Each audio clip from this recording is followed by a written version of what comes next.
Well, hello there, PBO people. Welcome to the week 6 Stargazer Power Rankings. Thank you, Gazer, for being a little bit patient. Took a little bit extra on this one, but don't worry. Ben's here to kick us off. Take it away, Ben. What's up? It's Ben. I'm back here. Analyst Alakazam style. I'm here with Za. Say hi, Za. Good evening, ladies and gentlemen. And we're back with the power rankings. This is going to be a fun time. And I think we can just kick it right off. It's been an interesting season so far. A lot of ups and a lot of downs. We'll kick it off at 14 with the one, the only, the Frederick Klefkis. So, for people who haven't been keeping up, this was my team way back when in week one. You'll notice the only win on this team is from week one. An interesting coincidence. Um, but uh, yeah, I dropped from the league for this season just because I kind of wanted to take a bit of a break for a bit. Um, and Orange took over the team, and then he picked up Alomomola over Tentacruel, I think, and Hitmonchan over Passimian, and made a team that was already just kind of okay worse, and then lost 4 games in a row. Um, I think, the team itself isn't like great. I don't think it's like horrible either though. Like if you look at those top 7 guys, those are all like incredibly threatening Pokemon, and I've seen Aloe work in draft. Like especially lately, I've seen some people do stuff. It usually always has to just click flip turn, but I've seen people do stuff with it, so I know it can work. But unfortunately, he just hasn't really been able to get going in his games. I'm not gonna lie, I haven't watched every game this season, and I've kind of been out of it a little bit. But I have watched a good amount of Orange games, and it kind of just seems like he's making some odd decisions at times, especially with his Hydrapple. It feels like he's letting his Hydrapple go down when it doesn't need to go down. He's not really utilizing the regenerator properly. Um, Crown hasn't really done much, unfortunately. Patch really hasn't done much, unfortunately.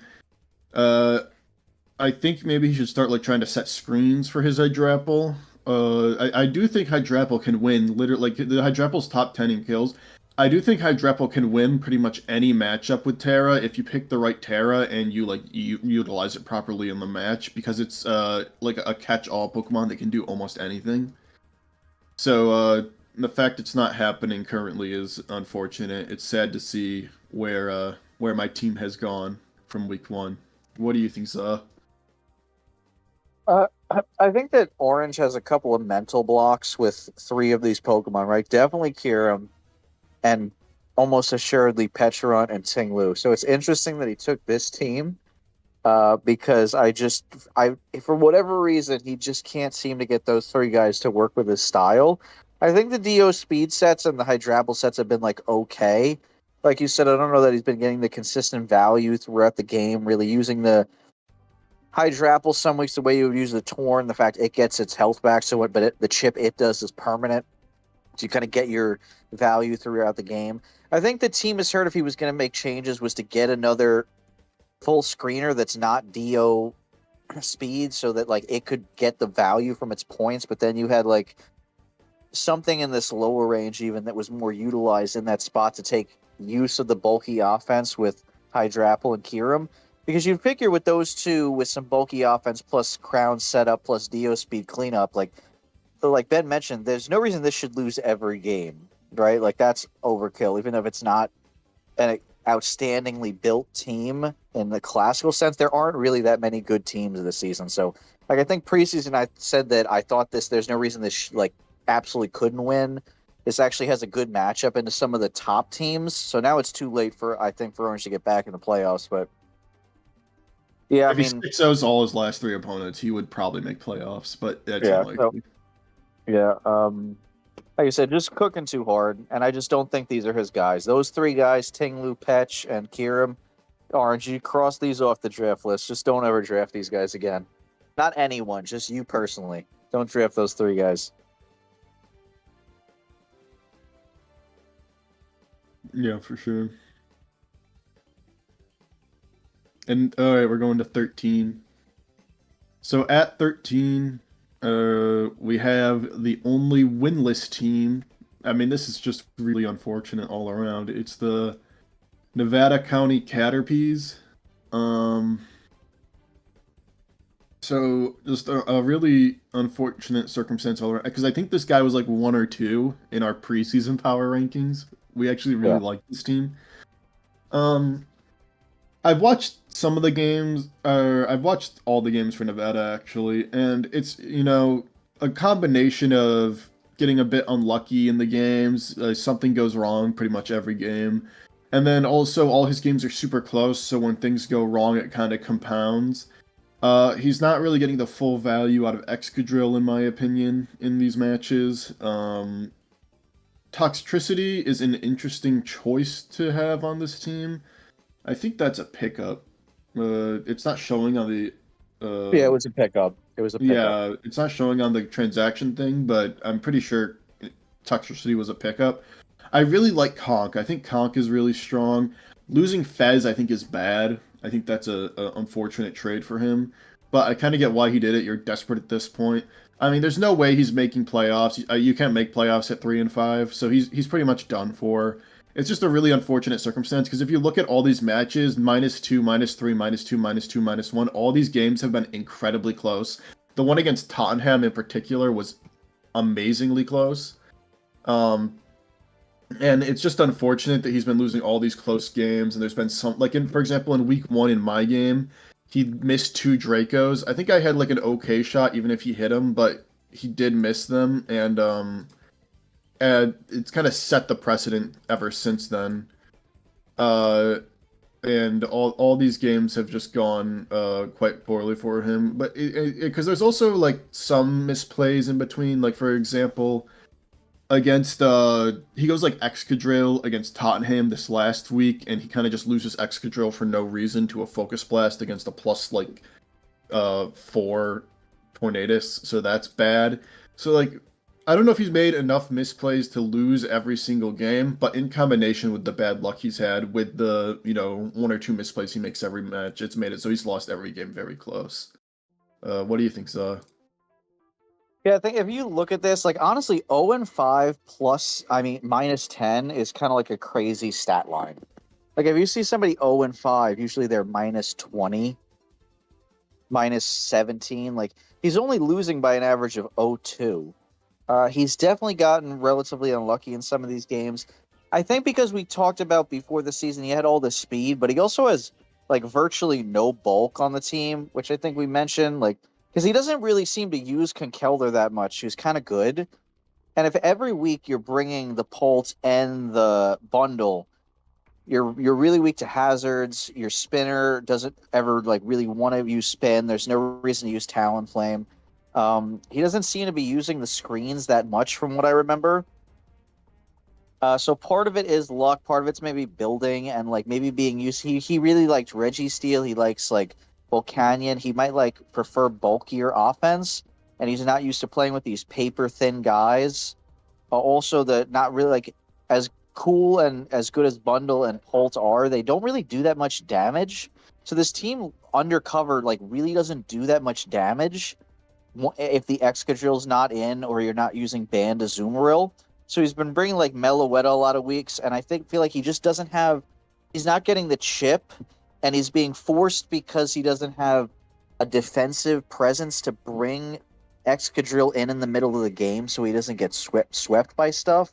And he's losing his T-Tar. Like some of it is unfortunate. Like he could probably be like 2-3 with a little bit of better luck.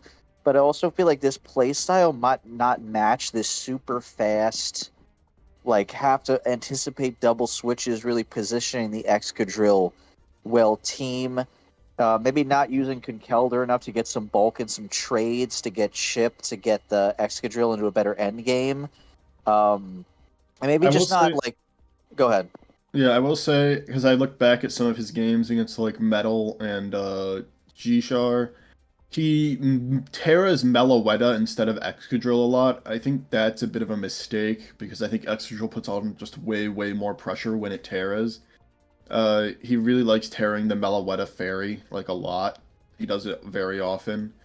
And then, he's kind of just getting, in the early game, a bit outplayed. Like, what's it called? The opponent sets up, and he really, like, struggles to deal with it. Like, for example, G-Char had a Comfey that could set up, and then Metal, in particular, had a setup Clefable that really caused him issues. He lost 2 Pokemon dealing with that in the early game. And then, it's just against Shishar, he got to an early lead, but he just couldn't really deal with Ursaring. So like anything that's like semi-fat and he has no super effective move to like break through it, he kind of just struggles to get the damage he needs at times to break through like anything semi-fat. I think Nevada, what I would do is what Ben said about Hydrapple. I actually feel the same way about Excadrill. There's always an Excadrill set that like sweeps the other team, almost always, like with minimal chip. So I think, I don't think he has spikes left. I think he did at the beginning of the season, like that. Now you can't change anything, so it is what it is. But I think I would start trying to build the teams around like chipping things and getting value and trying to end game with Excadrill. Like maybe start running just like more specs bundle, more specs or DD Pult, Band, Azumarill, like AV Conkeldurr, and just get value late game screens into like your Excadrill and try to end game that way.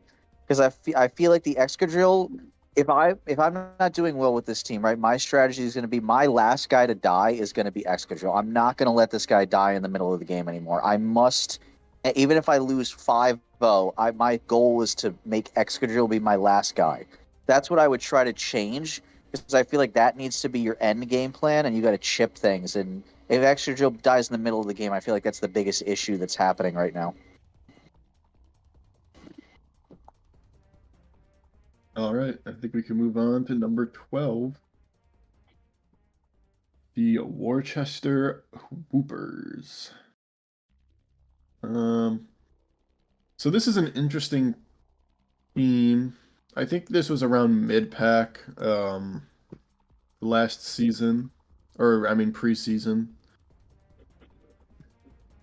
It's just kind of, it's not horrible. It's been doing okay, but a lot of like for example, week 1, Woopers got absolutely blitzed by Duck from Raven, and then all his other games have just been kind of like slow burn, like he just doesn't have the tools he needs to really sustainably win. The Skarm, like Skarmory is an okay Pokemon, but it just doesn't always it's a little bit too passive at times and it gets stuck on the field. Raging Bolt and Palafin have been kind of struggling to do what they need to do as the first and second round pick. They haven't gotten the kills that they need, I feel. If I'm remembering correctly, I remember a game with Weavile that he had a chance to win, but he just made one wrong turn. I think it was against Gray. Yeah, against Gray, he really couldn't deal with Iron Hands at all, and Weavile was trying to like break through, and it had potential to win the end game, but he kind of just let Weavile go down to Iron Hands, kind of over predicting a Terra. So I think it's just like every game there's a few key misplays that end up getting him to lose games. Not necessarily close, but not necessarily, like he's not getting blown out, but like he's losing these games in like relatively close fashion from like 1 or 2 key misplays in the end. I don't know. What do you think, Sa? So I think this is a lot of the sets that Natty uses are just kind of trap sets with some of these guys. Like I think I said preseason, they run a lot of booster speed maul. I don't think that's very good, honestly. Like I don't think like if we're gonna use this guy, I think Ben mentioned that the agility set is what people use. I think that like just as a breaker, it's better. Just for the rest of the season, if your Palafin's not doing well, don't run setup. Just run choice band Palafin every week. You'll get way more consistent results out of that, so it always does something. The way you want to use this guy is as a revenge killer. So this fills in the Scarf or revenge role that puts on a ton of pressure, and its switch-ins can only come so many times, and they have to choose between the flip turn or not. Just simplify it to that role, and you'll see why it's that many points. If you consistently run that bulk up set, you way more open it up to the possibility that it just does nothing. It doesn't mean the set's not good. It just means there's way more variation and a lot more getting nothing with it. And when people say, "Oh, I didn't do well with Palafin, it's not good," it's almost always because they're running that set way too much. Um, Past that, I think that like Natty's already dropped a Spathra.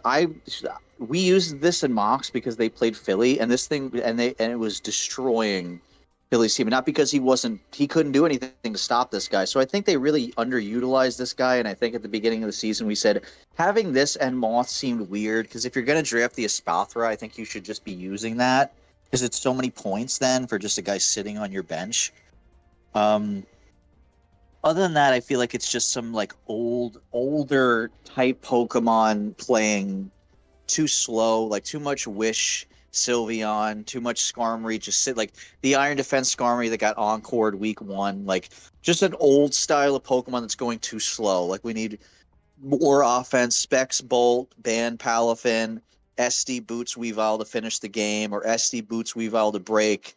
Like more breaking, more Palafin at the end of the game. Get the rocks up and then like It's like throw two breakers, throw Moth end game agility or Moth early game agility lead, sub on the lead, like change it up, and there's just more power. The games take too long and open you up to too much variation, in my opinion, from what I remember.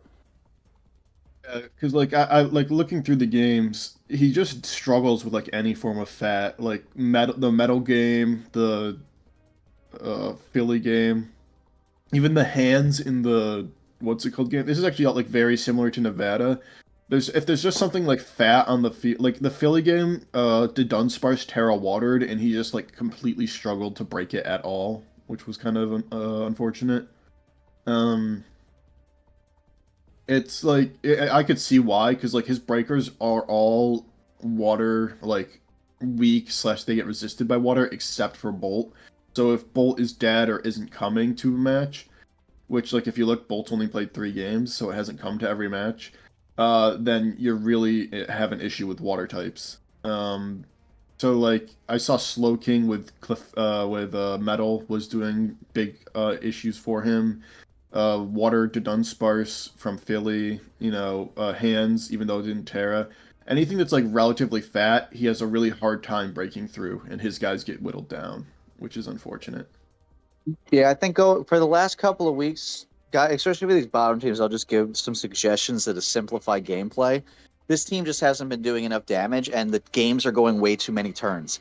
Make a goal to say I'm going to win or lose in like 15 turns. Click flip turn every time with Palafin. Use AV Bolt. Use Specs Bolt. Limit it to those 2 sets. Maybe Shookaberry if you need to stop like a Lando Eye or something.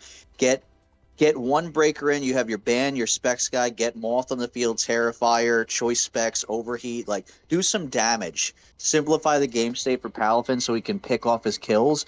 And don't just see a Slow King and be like, oh, I can't break Slow King. Who cares? Flip turn, get out, get Weavile in, and like start knocking things off and using Skarmory to like get value with spikes or something. That's what I would do. All right, we can move on to the number 12 team now, I believe. No, this was 12. This is 11, right? All right. It is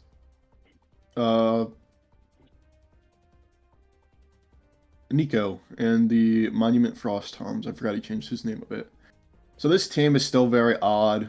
He hasn't changed anything about it. It's just not that good. And he's lost the last 3 weeks kind of decisively. I've looked at the games. I think someone said he was like bringing the same or very similar sets at like week after week, if I remember correctly. I would need to like look through that. He did beat Orange, which was good. That was a forfeit, though. That Oh, was a forfeit. oh yeah, that was a forfeit from me because that was the week I quit. So, like, look, I'm interested in if he has maybe given up a little bit, or he's just not like going fully in on this season. I think that might have something to do with it. Because Nico is typically a very, very strong player. Um, I don't know. These losses are for sure unfortunate. I just think the team itself isn't that good, and it's kind of hard for him to navigate with it. He's kind of relying on Unbound from what I've seen, if I've been looking at the games correctly, and it's made it so his ape, who's a lot of points with Terra, hasn't really been able to do much, unfortunately. Ape has Uh, no kills. yeah, ape has no kills through 5 weeks, which is pretty crazy. His kill leader is a Blissey, so like I think he has an odd team and he's bringing or odd structures or at least odd game plans, and it's kind of led him to a scenario where he's not winning games that he probably should win. What do you think, Za? So, right, the issue with having like parts stall, so every week he's bringing kind of like three of these stall core. If people are, and I don't remember the exact sets, right? But like, what are we even running on Blissey or Vaporeon and Gliscor? And Gliscor is a little bit more variation, right? But if we're running it for the stall aspect, all four of those stall Pokemon run the same set every week, right? So like, that's not weird with this team because unless we're trying to do something with like Calm Mind, Blissey, or set up Gliscor, like they only run 5, 6 moves, so it's going to seem like the same set every time. Even Torn a lot of times has like two sets, like your plot or your AV knockoff. So I think that for this one, right, we got to get more out of Ape. That's why we thought the Hoopa Unbound was weird because you kind of have not that Ape has to tear every game, but you have two like probably. And again, Gliscor doesn't need to tear, but Gliscor, the reason even like the resurgence of it is the offensive sets with the Terra. That's why people run this guy now. Like the stall aspect just doesn't work. And I think with a lot of these lower teams, we're seeing like guys, stall just doesn't really work against like prepared offense. That's why all the top teams are offense because it's too easy to cheese this team. Like if you really want to, it's too easy to design a set when you know Vaporeon's coming in or you know Weezing G is coming in. Like it's not that challenging to do. And there's just the same thing we said with the other teams. There's not enough offense here. Like there's one breaker and that's really it. There's one breaker on the whole team. Maybe if you like specs the Archaludon, even if you specs Zoroark, like it does damage, but it's not like it's a big off. It's not like it's blowing the doors off of the team, right? So I think mainly there's not really enough offense here, and the defensive pieces just kind of sit there. And like if you're not prepared for it, it could annoy you. But if you're prepared for Vaporeon plus Blissey plus Weezing Galar, you're just going to set up on these guys and sub on them and taunt the roar, and then you're fine, right? So Like against hopefully, Tottenham and Toronto, he kind of just got like he tries to set up with Torn, and once that doesn't work, he kind of just gets run over by all his yeah, like all his passive guys kind of just get run over. yeah. I think I would try to like utilize Alecki speed with screens. I know Nico likes to run screens Archaludon. Try to set up this 8, man. It's really like pretty easy to win with this guy, or at least like get good value mid game. So try to use your hazards, cloak the Zoroark to block the spin, all kinds of stuff. Use the AV Torn to get the knockoffs, to get the damage from the spikes. Go to the 8 mid or late game. If you want to run like a Trick Room Hoopa aspect late game, it doesn't even need to Terror to do that. It can still get a lot of damage off. And then test out like offensive Gliscor even with screens, because that has really good results in modern meta because people still view Gliscor as the spikes guy. So if you hit him with the SD agility, like it works probably like 40% of the time, which for it's pretty good for a setup set to have like a win rate at that. So I think that's what I do. You got to just attack more, less switching, less nothingness, and just attack.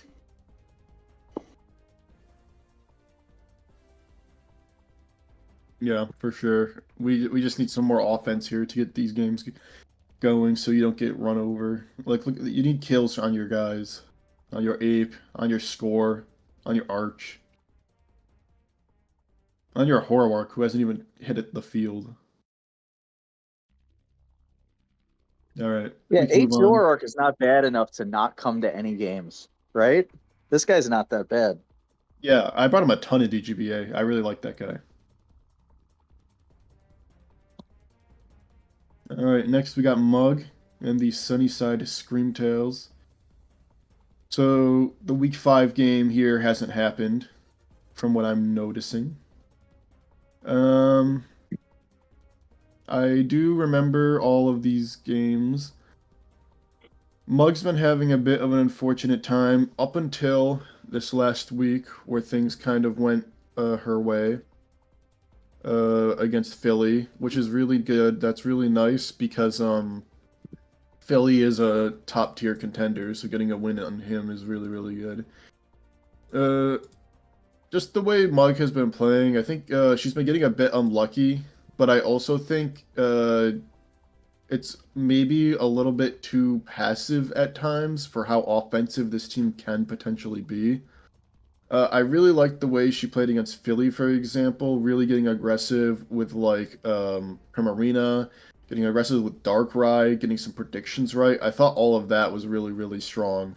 And that's kind of what led her to winning that game. Because if you look at the games before that, she was kind of just not doing enough actively, in my opinion, in the games. And then, like, if one turn went wrong, luck-wise, it kind of spiraled to cause her to lose the game, unfortunately.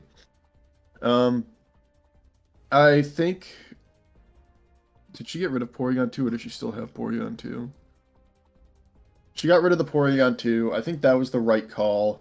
I was worried about how Porygon 2 was kind of railroading her a little bit in some of the games because of its passivity and its ability to take advantage of it at times, but she really likes bringing it. But I do actually like these transactions a decent amount, even though she got rid of Great Tusk, because I like Crocodile and I like Darkrai, and I think like I like uh Altaria as an actual low tier more than any of the others. I do wish she didn't have this Teal as her main Terra, because I think that Pokemon's pretty mid, and I think that hurts the team. But I think like the top 6 is still really strong, and I think Crocodile's pretty strong as well, and Cruel's a decent Pokemon as well. What do you think, Za? So I had this team all the way at the top at the beginning. I still think that even as it is now, it's probably like one of the four best teams. Uh, Mug got a little bit unlucky at the beginning of the season, and I think she really struggles with playing with new guys for whatever reason, or puts too much pressure on herself, like in PBO for whatever reason. Which, that's just what happens sometimes in certain environments, right? Like I lost more in this league than every other league I've ever been in combined, most likely. So that's partially just the competition, and it's also because like when you're playing with people I feel like you care more. So that's part of it. I wouldn't be surprised if she comes on at the end of the season. Like I wouldn't want to play this or her in the playoffs because I do think this team has a lot of play. It has good speed, good defensive pivots, like we talked about at the beginning of the season. Why is it above teams that are a little bit better in terms of record? Well, if we talk with Nico, that one of those is a forfeit, so I'm not really counting that as a win. So he also only has one win, and also I feel like some of these games I remember watching, it just seemed like Mugmore could have won these. And I'm not going to say that she chose not to, but if just like one turn had gone their way, a lot of these 4-0s are actually like 3-0s the other way. It's hard to explain, but if this, like again, 1-2, like 1 and 3 -5 is not what you would expect to see. Like you would know this would normally be like 10 under. So there is some luck going involved. And also, the win over Philly is probably the best win anyone has on this list of anybody we've seen so far. Because, like, Philly is up there to be like, you could rank him second in these rankings, right? Based on record and results. So I still think this is the first team we've seen that I think still has the chance to do something. Like, I think this could easily turn around because I think a lot of this is play style, feeling comfortable with how you're playing, you're building, and then also just like having the time to do it. So if she has the time to like and just wants to do it, I still think this team has a chance to honestly like do something in the playoffs if it gets in. Yeah, for sure. I think this team has a strong chance to be able to do something in playoffs. I think what's it called? Week 1 was just unfortunate against Nico because she kind of got hard walled by Blissey. what's it called? Blissey. And then I think she forfeited that game to Lopunnies, if I'm remembering right. Or at least I can't It's find the minus replay. three. It's Yeah, minus three. I can't find the replay. I'm looking for it. Yeah, she did. And then so she only has 2 actual losses. And both were kind of interesting games. I think for sure she can bounce back because I think this team is quite strong. There's a lot of potential here for sure. Yeah, I think we can go to number 9 now, right? The Tottenham Hoothoots. Okay, so this was a very poor start to the season from Hoots. He got obliterated by Zishar. I remember that game. And then lost pretty closely to Blackthorn Gray. And then, what's it called? He continued his losing streak against Woopers. And he got pretty obliterated there too. So, like, lost every game. One of them to Woopers, which I think was Woopers' only win. But the last 2 weeks, he's kind of pulled it around. I mean, these are still bottom tier teams currently, but got a win against Nevada County when he really, really needed it. Played pretty well in that game, from what I remember. Uh, got it so that like he got the Excadrill dead and the Tyranitar essentially from his Torn, even though he started off poor, like in a poor spot. And then he had a really cool like bulk up Hatterene against the Frostoms that stopped the bulk up Torn, so that was nice. He's had some cool sets. He always brings something pretty unique to the table whenever he's playing, and it's led to wins these last 2 weeks. I really think with his team, which is like Sun and kind of like Boomer Bust, and his play style, he's really like a massive wild card, and he'll like get blown out sometimes. Sometimes he'll win against opponents you didn't expect him to win against.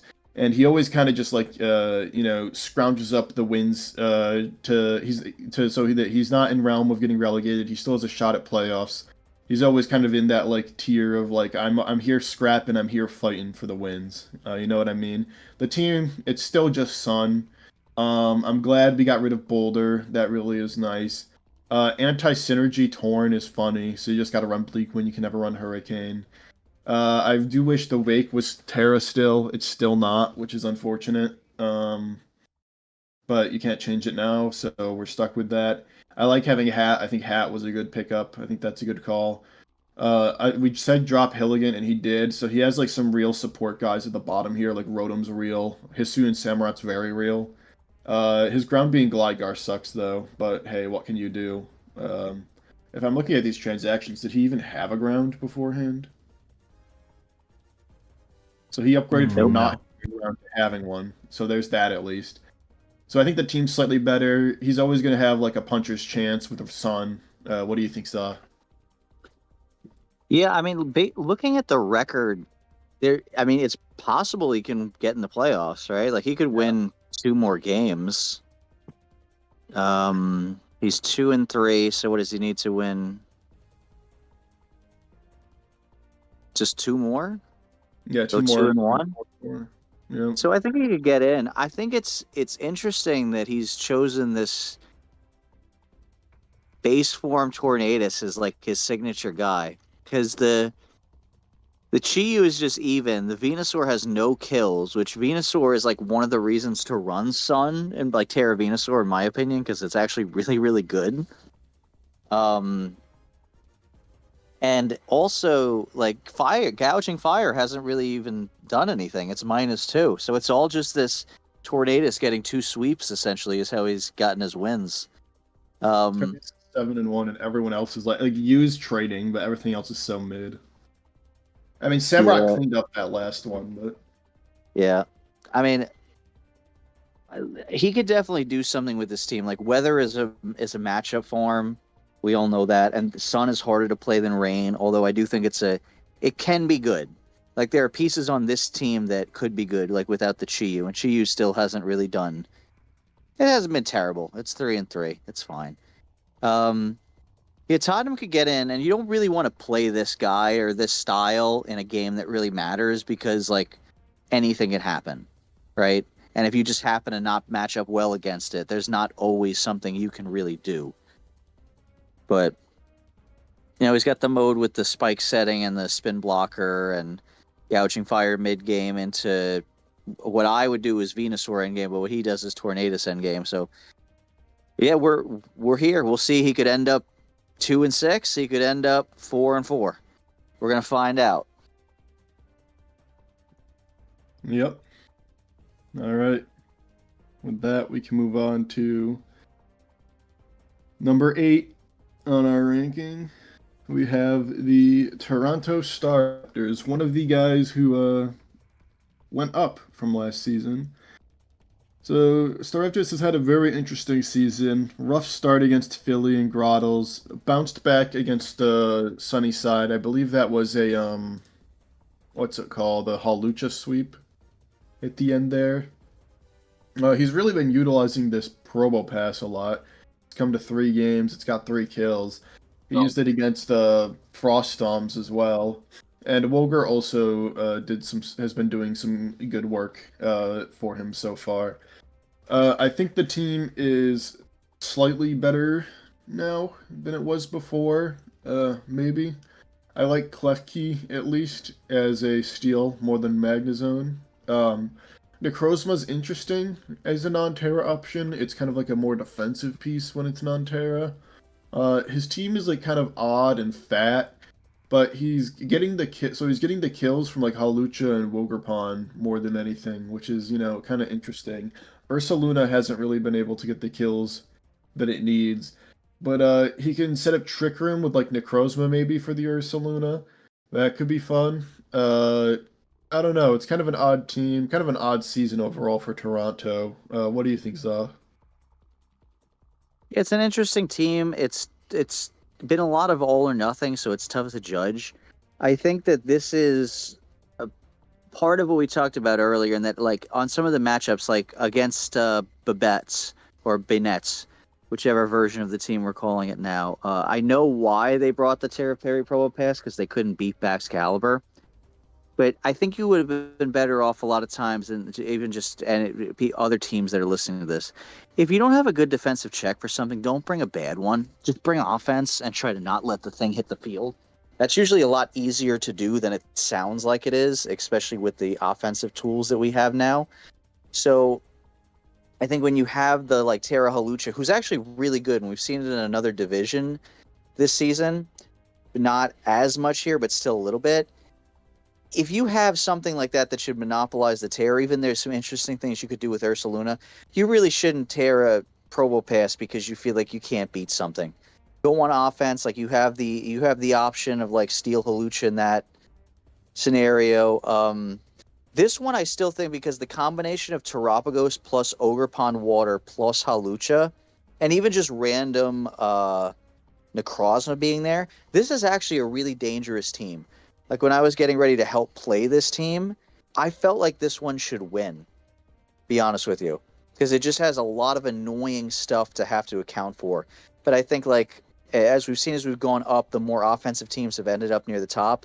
We got to stop like relying or worrying about stopping things, say with a Claude or with a Probo Pass, and start thinking, how do I leverage a dead turn Claude gets me to get value rather than worrying about like defending. Don't worry about defending with these guys. Only bring the guys that get you value hurting your opponent. If you're not hurting your opponent, you're not accomplishing anything. It's not just enough to stop them from hurting you. You need to do something back. So that's the advice I would have for this team, because you have the tools. Raptors actually has the tools to be a factor, I think. Only even just on the back of Orgerpon Water and Terapagos and Halucha, sure. those 3 Like, things. those early weeks, I think a big issue for the games was definitely just being a bit too passive and kind of letting things run over you. And then he kind of course corrected the past few weeks, and it's and he's used Halucha and Orgerpon better offensively, and that's kind of what's led to the much better results for him, in my opinion. Um, yeah, for sure.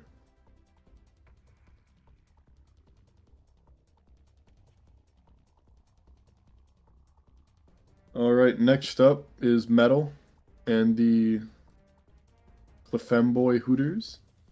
So this was the last ranked team, just because it was all mid tiers. But we knew going into it, even though it was all mid tiers, that there was a pretty good chance that he could win some games, and that's what he's been doing. He's, you know, kind of built his team back around to getting what he wanted originally, because this is kind of exactly what he wanted originally, this team. Um, and it's fat. That's kind of how he plays, right? He plays it fat. He sets up sometimes with like Clef to get some kills. That's how he dealt with Nevada. Terrakion is doing some really nice work so far this season. Really enjoyed seeing that. But obviously, if you have a good game plan like Gray or Boston did, you can overwhelm this team quite easily because it's just a bunch of mid tiers and kind of get a big win off of him. But it has been impressive in those middle weeks to see how when teams struggle to deal with the fat, like Nevada County, like Woopers, I think we even said that. And surprisingly, Lopunnies also caught an L to this earlier, and it was a good game. It was a very strong game. Metal's kind of just utilizing his regenerator core, utilizing his Clefable, and then utilizing his Terrakion to clean some kills and get some big damage going for him. What do you think, Za? Yeah, I mean, it's not easy to play against, right? Because you have to play around a lot of things. This team, I think, is actually a really good team for if people like wanted to practice playing against a team like this, because it forces you into not letting dead turns happen. So Metal's team is built around forcing people into bad moves, dead turns, either getting hazards set up, getting slow U-turns into the two breakers, right? So this is the same structure you might want just with better Pokemon. So at some points he's going to be limited if he plays somebody who plays about as well as he does, but just has better guys. Like, you're not going to win that game. That's just not going to happen most of the time, right? But he's done about as well as he can, and like this team has play in most games because the variety means you can't really prep for everything. Like if Nasty Plot Hydreigon shows up sub and you weren't really ready for it, that can just run a team, right? If you don't respect how good Orgerpon Fire can be in the mid game or from the lead spot, or like having played it a couple of times now, I still think that the teacup guy is crazy. This guy Yeah, just wins after one setup most of the time. I So think Sin is really really nasty. yeah, so this team has play, and I think midway through the first video, once I started thinking about it, I'm like, this is definitely better than like three or four teams just on paper, even though it doesn't have any like top tier guys. And I think that's kind of proven out because this stall core is you like I said earlier, like the stall cores weren't really doing anything. This stall core actually does something because Slowking can do damage. Four switches once spikes are up, like lots of hazard stacking, lots of knockoff Pokemon. Like you got like one, two, three, at least three very usable knockoff Pokemon that run the move on like almost every set. So that's why this is doing what it's doing. I think he needs to get more out of Ogerpon Fire. Maybe start using this early game and then using Terrakion as the late game, or use Double Breaker and then use late game Sinistra setup. Like, I think he's only had the Sinistra 1 week, but I think like just based on this team structure, I think you just spam Calm Mind on this and try to make people make mistakes. Like, just try to get your value from the other guys and just like spam that as the Calm Mind guy. But I also don't know that. I guess maybe it didn't work with the points, and that's why they took Terra off of Sandy Shocks and kept it on Clefable. I'm sure it's a points thing because they want all of these guys. That's a little sad that came off, but I think he's done about as well as he realistically could. Because, I mean, beating Lopunnies is a really good win. The talent differential between him and Crashers and Banettes I don't know that realistically he could overcome that unless he spammed setup more and just tried to catch them. I think that might have been the way to do it. Yeah, it's hard with low tiers to not just get, or mid tiers to not just get overwhelmed when it's like similar levels of skill and they just have way better guys. Yeah. It's a tough situation to be in. Because like he tried to Sam sped up with like Corviknight, for example, and he got encored by Tink. And his Terrakion went down early, and Terrakion's kind of like his main guy. That's like his breaker, you know what I mean? So it's kind of tough. Yeah. But you know, I think he's played overall pretty well. And I'm thinking, Yeah, based on his sure. last 3 matches, I'm thinking there's a very high chance we're going to see him in playoffs. So I'll be very interested to see how that goes. I think I'd be surprised if he doesn't. Honestly, I'd be surprised if he doesn't get in. I think we can move on to our number 6 team, I believe. It's the Garden City Grotles in 6th here. So this has been a very interesting season for Garden City. They're 2-3, so they actually have one less win, but they have some really close games against Blackthorn and Jishar. They've got wins against Klefkis and Toronto. This kind of feels similar to last season, where if they can pick up some wins at the end and make playoffs, I wouldn't be surprised if Garden City goes on a big run, because when they lock in, Garden City's really, really good. I just don't know how locked in they are right now. Against like Toronto, for example, they played very strong. I was very impressed with their play, with like the squawkability, and then the Keldeo set that they had did really well. Keldeo, as expected, is kind of like their savior right now, which I think Tarek Keldeo is just really, really strong in general. And then they also had a pretty good showing against the Klefkis.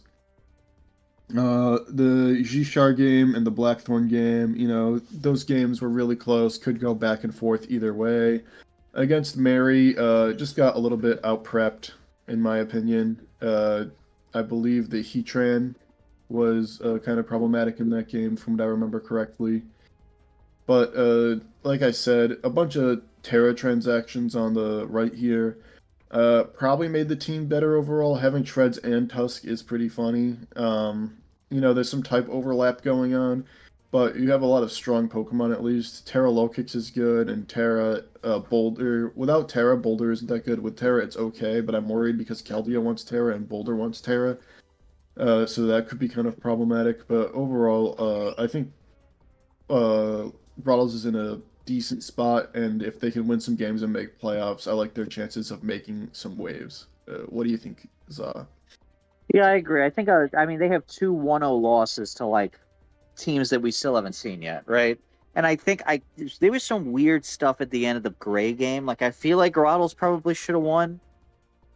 I'm sure that I remember watching the Jachar game, and I couldn't believe that he ended up winning that game. Like she was kicking his ass, and then I just turned it off, and I'm like, this game's over. And then somehow Greninja won at the end. Like I don't actually remember what happened.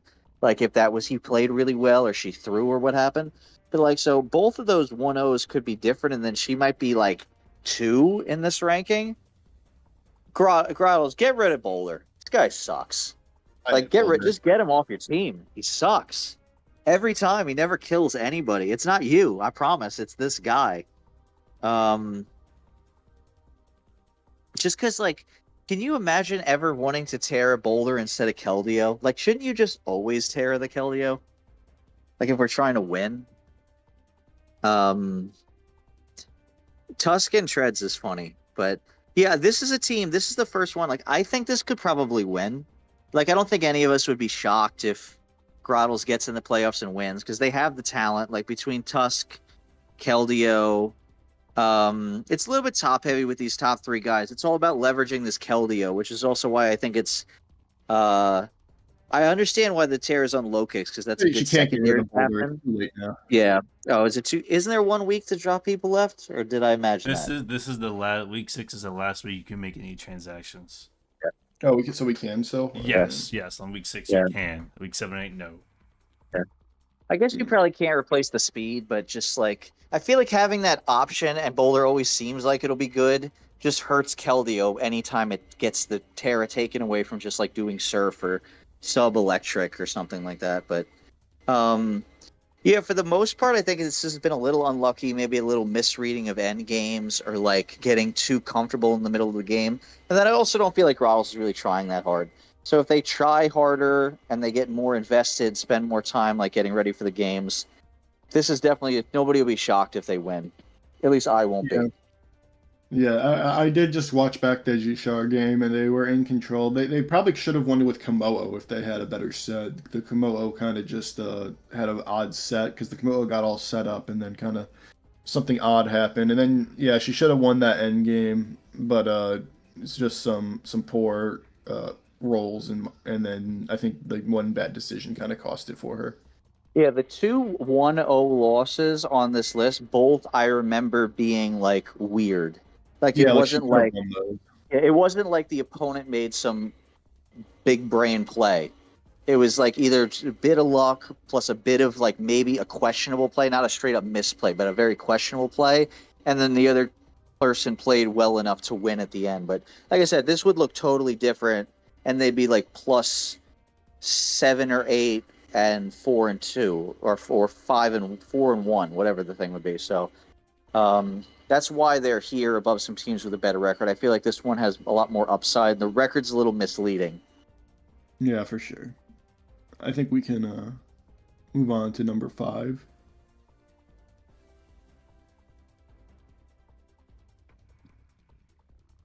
All right, and at number 5 we have Jishar, who hasn't played his last game. Speaking of close games, close win against the Grotles, close win against Nevada. He was firmly in control that whole Nevada game. I was watching it. Ursaring was a menace that game. Nevada really couldn't get any control. And he was firmly in control in that Tottenham game as well. Really just working around that Sun quite expertly. The Philly game was unfortunate for sure for him. Um, if I remember correctly, it was kind of just like he couldn't really deal with the screens super well, and Volcarona was kind of going crazy, and he got burned by a flamethrower, unfortunately, which is a bit unlucky, actually. And it made it so he was a little bit too passive to deal with the fat that was going on the other side. And he was too far behind on his guys, considering his Jirachi was all support, and he had to like deal with like Iron Head flinches. I remember this game quite well actually, because it's one of the games that it lasted forever. Um, but overall, I think he's been playing really solidly. Uh, his 3 wins are decently impressive, especially winning against Grotles when I thought he was quite behind in that match for a while is pretty impressive. And then I think he was in control pretty hard the other 2 matches. Obviously, he hasn't played his Sunnyside game, so we haven't seen that yet. But like, no, all his Pokemon are like evenly distributed, doing pretty well. Like if you look at all his kills, they're all like really distributed across the board. His Gren hasn't died yet, which is pretty impressive. I think it's been like a pretty solid season from Jashar overall. Like, not like outstanding, but really, really, not like like nothing. I would say that's shown that he has any like major weaknesses. I would expect this is a pretty solid playoff team that people don't want to see in the first round. What do you think, Za? Ben, if you want to talk about it, his team is different now in the bottom right corner. He has like a bunch of different Um, guys. oh yeah, he traded Actually, a bunch much of guys. better. I think it's actually much better now. So he's got single strike over Gyapdos. Single strike is better than regular Gyapdos, that's for sure. Um, did he? Well, he got rid of his Ursaring. So which one of these guys is Terra? I I don't. think it's Let me. Azelf. It's Azelf. And I think it's Fezandipiti and Azelf. It's Terra Azelf and Terra Fez. Yes, that's all you're correct. Okay, that's interesting. I do think those guys hold some value with Terra. Obviously, Gren is still the main Terra, but I do like Komala better than Fortress. I think Fortress sucks. I like Shaman better than Serp. I think. I don't know if it's better than Serp, especially without Terra. But like Azelf is a decent Pokemon. It's for sure better actually. I'm looking at the yeah. So the team's better for sure. Yeah, I like having single strike on this team. I think that gives him a much better offensive pressure. Fezandipiti is a really nice pivot Pokemon. Um, really nice. It's really good at spreading poisons and you turning around and roosting and just being an annoying presence all around. And it can also like plot, and people don't expect it sometimes to be able to do that and then apply massive offensive pressure, but it can. Azelf is a really nice lead, and it's a pretty solid like revenger as well. I've used it before to decent effect, and then I think Shaman is also an okay Pokemon. Seed Flares can get very annoying if the opponent isn't prepared for them. What do you think of the transactions and the team overall? Yeah, I think Jichar is in an interesting spot because, like I said, some of the games like I do think there was a little bit of luck in the Philly game from what I remember. I don't know that that is the reason why he lost, but it definitely didn't help. So that one, I'm not 100% sure what to make of that. The Garden City game was a little weird. Like we said, all around, like Garden City probably should have won, but then you got to give him credit for figuring out the win con, which is one of the most important things that you could do is not giving up, even if you're in a losing position, because the opponent can always just do something weird. That's why you never forfeit the games, guys. Like you never know what's going to happen. Um, the Tottenham game, I remember that I thought Tottenham maybe he hasn't used Sun that much. He played that game really weird, but Chicharge did dominate. Like the Garchomp was always going to win that off wrap, right? So I think Chichar is definitely in the, and then we'll see what happens with the Mug game this week, the Screamtails game this week. But I think the transactions definitely make it better. I think they were lacking like because I think Garchomp I do think people underutilize like a band Garchomp, but that's not really a normal set. Without something like that, you really only have the non-Terra Zapdos as a physical breaker. So I would definitely rather I like the pressure single strike brings. I think that it's gotten a bad rap because people used to take it in the first round, but this is like the one of the if not the best Scarfer you can have. Like this is like amazing revenge killer. Single strike, like on a certain type of team. I don't know how much it fits with like Greninja specifically. So I think this is going to be put into a breaker role now where you just spam CC and whatever, right? Which can be fine. Um, he's got the like really hard fairy resists so that he doesn't just auto lose to Terra Fairy because he's got the Fezandipiti now. Um, I'm a bit, and this doesn't change because the team was already this way, but I think that the Terra and the Azelf matters because this team has very little special attacking, like meaningfully at all. Because you don't want Gren hitting the field that much if you're doing the battle bond stuff, right? Like that's really a positioning thing. So making progress on the special side, he might need to utilize like some specs or focus sash lead or sub nasty plot Azelf, like encore nasty plot Azelf, like some stuff. Because he is a this team, I think what might hold this back and why, like in the long run, even though this is below Grotles, I think Grotles might have a better shot. Is I just don't know that this team has the offense to like break through just natural bulk. You know what I mean? Like there's a lot of like unless you're a lot of these Pokemon like Rotom if you're not running setup or specs or like Azelf has decent damage, but a lot of these guys I don't know that they'll do enough damage. So I think this positioning of the single strike and running like some sub bulk up or SD or like choice band sets, and it's a bit sad it won't be in its best role, which is probably a Scarf Revenge Killer. But I do like the new version of the team better. I'm just concerned against the top tier teams, like these next four-ish teams. This team just I don't know that it has the offense to break through the bulky offense of the top squads. I could see that for sure. All right. Well, we're on the top four now, right? Yes. Gray is rounding out 4. Okay, so I think you were saying, Zaw, that this is kind of like the cutoff for like the contenders, like the guys who are doing like really solidly well so far. Yeah, for sure. So this is where we get into like the really, strongly performing teams currently. And we get here with Gray, and Gray, as we've been talking about his games, he's just been performing really solidly. everyone's doing well. You know, if you look, everyone's actually like positive except for like Cryogonal and Infernape. So, and I guess Glimmet. I was surprised Glimmet actually has come to a game. Um, but he's won close, which shows that he can win games that are like getting close. He won pretty well against Woopers. Against Grotles, he got a decent win. He's run some good Lando sets like Bulk Up that have done quite well. I think Bulk Up's probably Lando's best set with Terra. That's the one that I see work the most often. He's got some utilization on a Cryogonal once. Moon is doing a pretty good job so far this season. Like I said, Lando doing it's number 2 on the kill leaderboard. It's been doing very, very well. He's just kind of had control in a lot of these matches, and I think his team is really solid, and he's been piloting it quite well.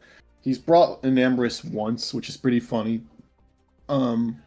But he's definitely utilizing his top tier guys very well, and he brings Infernape a lot, which I think makes sense for the speed tier.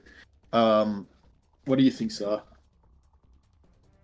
I like the way that Gray's been playing. So this is kind of like the way that a Golden Go Roaring Moon team works. Is that it means you were picking at the end of the first round, all the top guys were gone.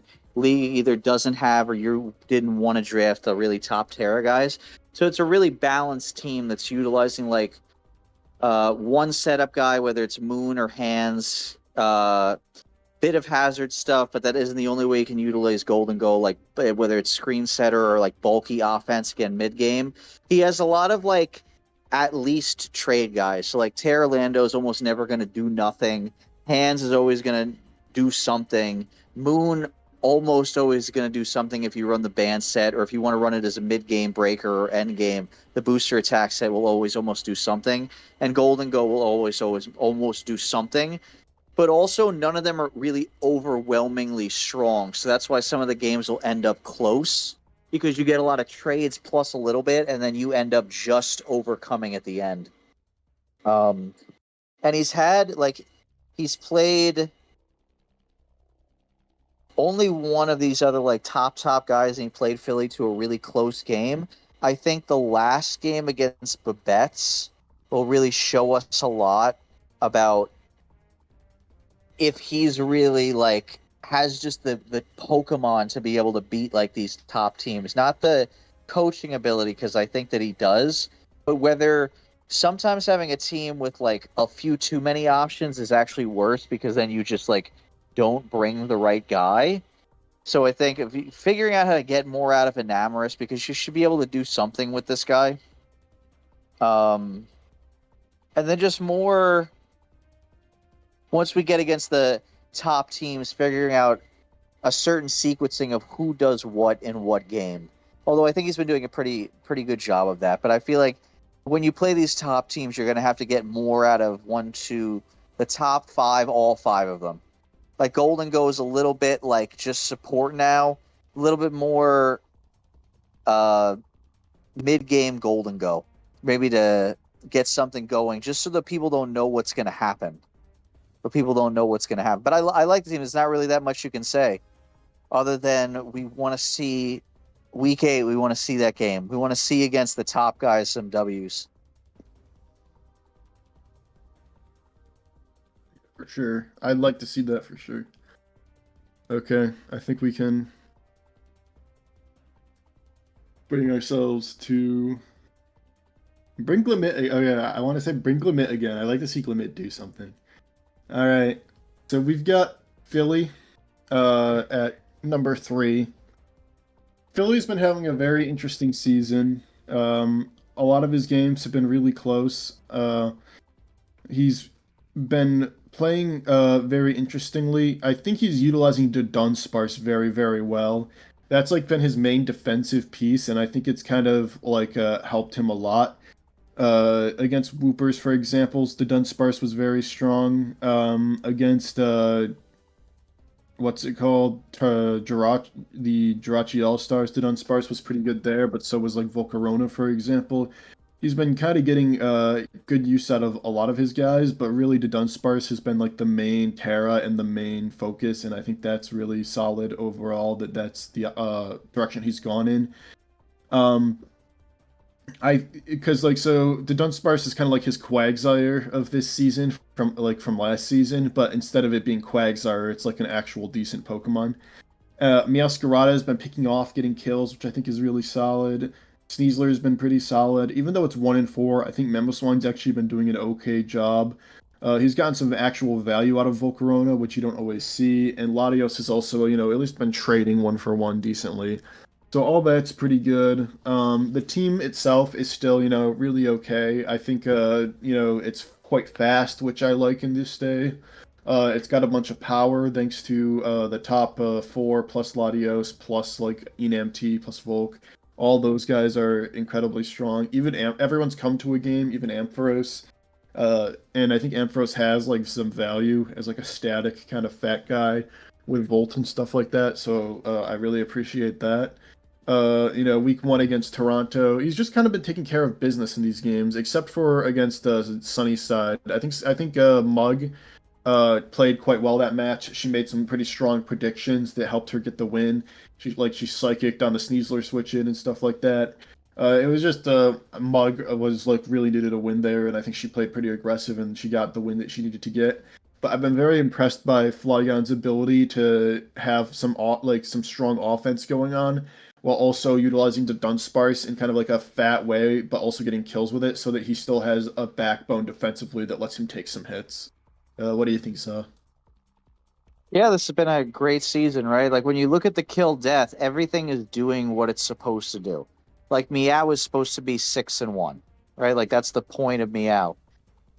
Mamoswine, like 1-4. Honestly, that's kind of what Mamoswine's supposed to do. It's like set rocks, do some stuff, soften stuff up. Scizor, same way, like it's coming to games when it needs to, just doing what it needs to do. And Latios is putting on pressure. Like people, this can be used as the revenge killer, but he's been using it as a lot as a breaker. Also, it has some defensive capabilities. Interestingly enough, in some of these games, like I can't remember what it was decent. Like Volcanion in some matchup, it was decent against that on paper, and it actually did stuff. The same thing with Sneasler, just as like using the Sneasler as the breaker and the Meow as the fast scarf guy when you need it, or like Boots knockoff, getting value from that, getting stuff out of Volcarona, which is something I feel like we've all struggled to do from time to time, but utilizing defensive Volcarona in interesting ways. Philly plays different than a lot of people else in this division, and it's been working so far. And he has some of the best wins in the league. Like you could make a decent argument for him to be up. It's just I feel like that one team is unimpeachable, number one, right? And then the person that's coming up next just has too much history and clout, really, for Philly to be ahead of them right now until they play each other. But he has as good a resume as anybody actually to be second, and it's been super consistent. And even the loss to Mug, it's not like they got rolled. It wasn't a great matchup for them, and they just made a couple of bad moves and got outvalued. Yeah, the Dunsparce stuff is important. I would still recommend as you move through and people see what you're doing with this, don't rely on it too much. Like it's still not that it's good, but it's still not that good. So don't feel like this has to come every week or this has to be the Terra every week or anything like that. I want to see some more Enam stuff because I feel like because it hasn't been coming, people are going to stop really prepping for it and not get ready for the setup or just the Moonblast. But yeah, I like what he's been doing. This is definitely a title contender. Like I don't know how it can't be. It has the talent, it has the roles, and the roles are being filled the way they're supposed to. And there's also creativity and outside the boxness here that's going to throw the other top players off. Also, want to point out the biggest game of the season is this week with Flygons against Boston. That so far is going to be the biggest game we've seen yet. Crazy one. All right. But yeah, very impressive season from Philly so far. I'm excited to see them in playoffs. I think they have a pretty good shot. Are we going to go to number 2? And at number 2, we have Mary and the Luscious Lopunnies. So, there's not too much to say here. Mary is, classically a very strong player. She's getting a lot out of Terra Raikou, which is really sick. She's just really solidly been winning her games. Solid win against Grotles, had control pretty much the whole time. Pretty solid win against Screamtails, from what I remember. She had control there as well. Against the Frostoms, everyone's kind of just been doing their job. Like if you look, everyone's like kind of trading kills back and forth. 4-2, 4-2, 3-3, 3-3. Like all the offensive guys are doing their job. It's looking like she's made some trades in this last week, so she's losing her Raikou and her Heatran and her Glamora and her Chansey for a Gengar, a Garg, a Dunsparce, and a Kingambit. That's an interesting set of trades. I do like Terra Garg. I believe it's Terra Garg, and I would hope it's like a Terra. Let me check. Transaction Center. It's a Terra Kingambit, yeah. So that's very interesting. Um, I'm really interested to see how that goes for her. I don't know if it was necessary to make these trades because I think things were going like fine for her, but I understand why she did it. Her team's like slightly slower now for sure. Like her top speed is now Gengar at 110, but she's had good control throughout all these games. Her one loss to Metal was mainly a Terrakion issue. She really had no way of dealing with Terrakion, which if you look at her team, what Pokemon actually deals with Terrakion? The answer is none of them. So like there was not much she could do in my opinion. But we all know Mary. She's always going to play super solid. This season, she actually has like a pretty okay team. I wonder if she made her team actually better here. I think so, but I don't think it was like that much. Like I don't know if the trades were 100% necessary. What do you think, Saw?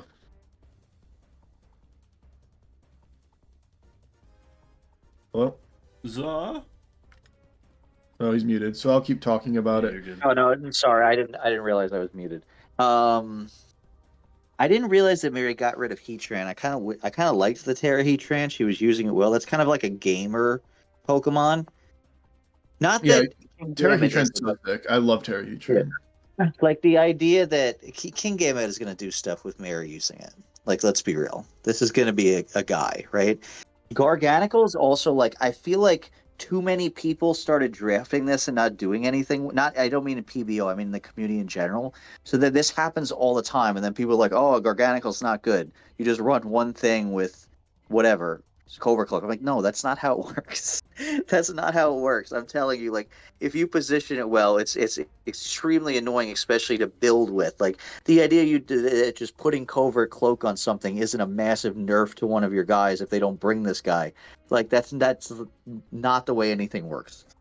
Um, Yeah, I Mary's do gotten think like. like Oh, go sorry. ahead.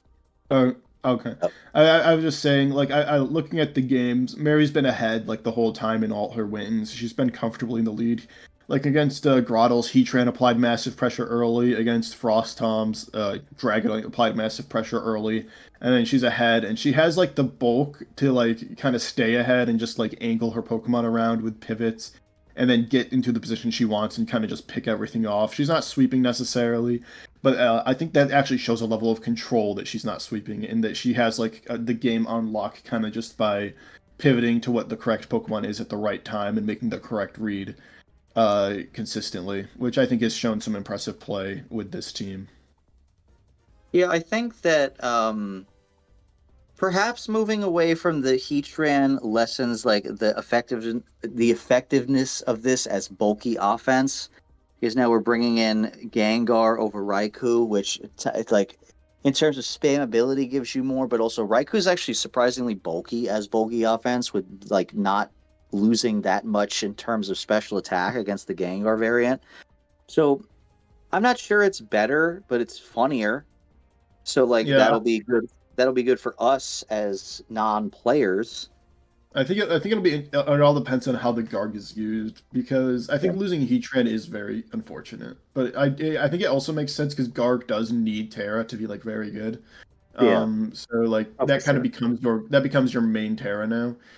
Um, although also you're spending 7 points on a King Gambit Terra, so you're actually like, and you're spending a ton of points on a Rapid Strict Terra. You have a lot of points wrapped up in Terra right now, to be honest. Yeah. Yeah, I mean, I It, don't think there's any way that the Terra situation is optimal. although it will be quite annoying to build against. But the dropping of the Glamora also lessens some of the hazards pressure in terms of the Yeah. building. But you got It to. also gets rid of your mortal spinner, and so like Serena's your solo spinner now. Yeah. Which she always has Serena and brings it every week. So like I don't think she really cares about that. I agree, but I don't think she really cares about it. But if you look at the team like from the person playing against its perspective, is probably what she's going for, you now have to have dedicated checks to Garganical, King Gambit, Lando Eye, Dragonite, and Rapid Strike. Because all of those can easily just win the whole game if you don't have a guy, right? So the secret to that is like people just need to attack, like I said before, because you can't stop all those guys at once, which is part of the theorem behind this, I'm sure. And then you clean up with Gengar. Like it's easy to see what is supposed to happen. Web support for the slow Pokemon, like all that good stuff. I don't know that there's no Trick Room access here, right? Gengar might have Trick Room.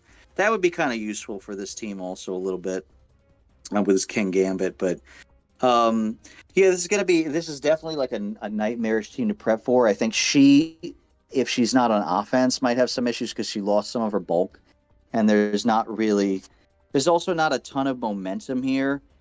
Everything, especially now that all the stuff she's picked up, I think there's only one thing that can actually get like you got one, two, three things that can get off the field, and like Lando I does run U-turn, but like then it's not Lando eyeing, right? If it's Life Orb, it's taking the damage, it's taking the rocks when it comes back in. So it'll be fine. I'm not really like in reality, Mary should win, right? Based on all the players, like if we're being 100% honest, based on the team, Mary would be favored if there were real odds by a decent margin to win, right? Now that has to actually happen.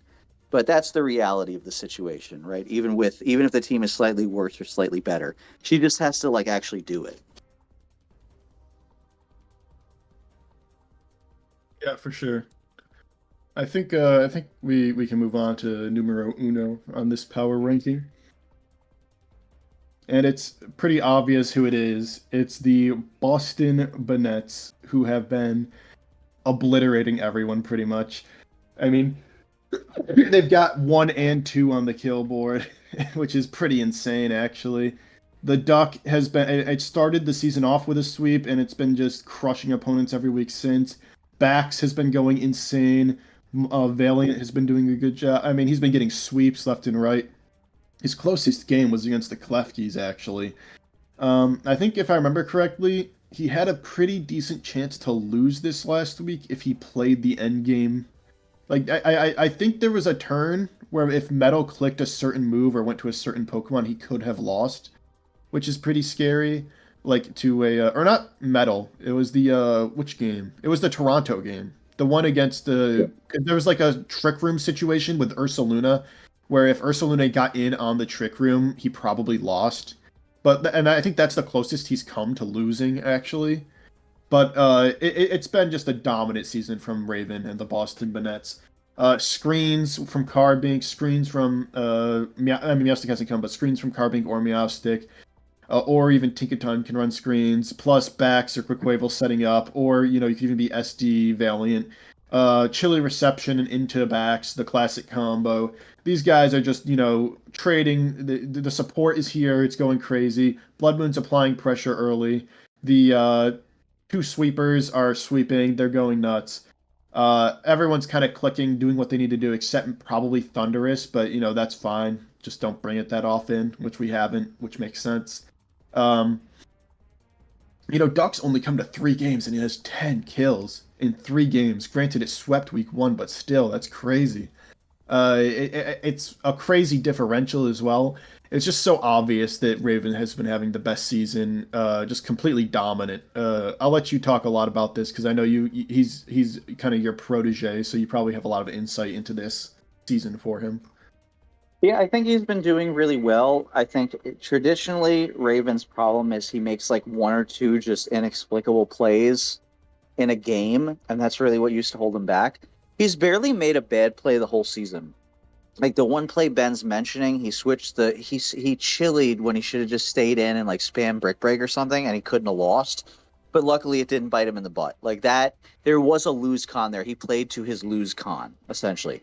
Other than that, I don't know that he's really he knockoffed into Terrakion in the week that just happened when they were definitely going to go to Terrakion when the Corviknight was encored in, and there was no reason not to just like click Gigaton Hammer. But other than that, like it didn't end up being an issue because his team just was too much for the other team. I really liked the way that he's been playing, the way that he's been building. This team forces a lot of the things that I've been saying throughout the video, to where you should play bulky offense as offense, blah blah blah. This team has to do that. So this is kind of like the optimal hyper offense Gen 9 team, in my opinion. That has hyper bulky offense, I think, is the best style in Gen 9. Like this team would be perfect if it had a better, really fast guy than Hisuian Electrode. If that was like, I don't know, something better than Hisuian Electrode. But other than that, there's not really much you can say about this. It's tough because the breakers double his setup. So like you can't just assume it's band backs. Like you almost never go into the game assuming that. But if you expect setup and you get hit with the band, Glaive Rush off rip, then I love band backs. People don't expect it these days. Then your Pecharunt is dead. Right, so there's all kinds of ways. I think that's why it's people really struggle against this team, is because if you guess one of the sets wrong with your defensive check, quote unquote, you almost just instantly lose so much momentum and value that you can't overcome the onslaught of stuff. Because Valiant is set up end breaker, Bax is set up end breaker, Bloodmoon is set up end breaker. Quavo, honestly, like the band, you have to respect the band set too, because if you get banned Aqua Stepped on mid-game, the game's over, right? And you can't ignore Thundurus. You can't ignore him. He's still really strong. So if he shows up in a week and you didn't prep for him, he can roll you too. And Tinkaton's just like, the more I see games with Tinkaton, like I get why people think this thing is like God. I think it was overrated a little bit, but then it became underrated. Now it's back to being like, it just does just enough. And also I've learned Pickpocket is like a broken ability. It's like you can always really go airborne and steal their item. Yeah. But yeah, I like this team. I will say, like, it hasn't had the hardest schedule yet.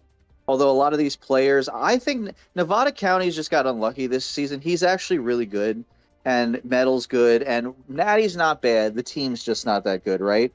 I want to see the next 3 weeks. Like no matter what happens, Raven's going to be in the playoffs and will always have a shot. But I want to see the next 3 weeks, especially like the Philly game. Based on our team rules, it's just them playing. I'm not going to have any input in anything, so we're going to see like the raw Raven experience this week, and then we're going to see Lopunnies, which will be the big after the Philly game will probably be the biggest game of the season, right? So we're going to learn a lot about what this can do against people that have seen what it does. And he faces 3, 2, and 4 in the last 3 weeks in the power rankings. Oh yeah, we got big games coming up. Ratings about to go through the roof. We're going to the moon soaring. PBO going to 1,000 subs on these games. I'm expecting everyone to watch. Yeah, but I like this. Also, with something I said, I remember when we were doing even like tiering before the year. Sometimes having your backup Terras on a lot of the lower teams, we saw this, where the Terras are split between 2 offensive guys. I really don't think that's the way, guys.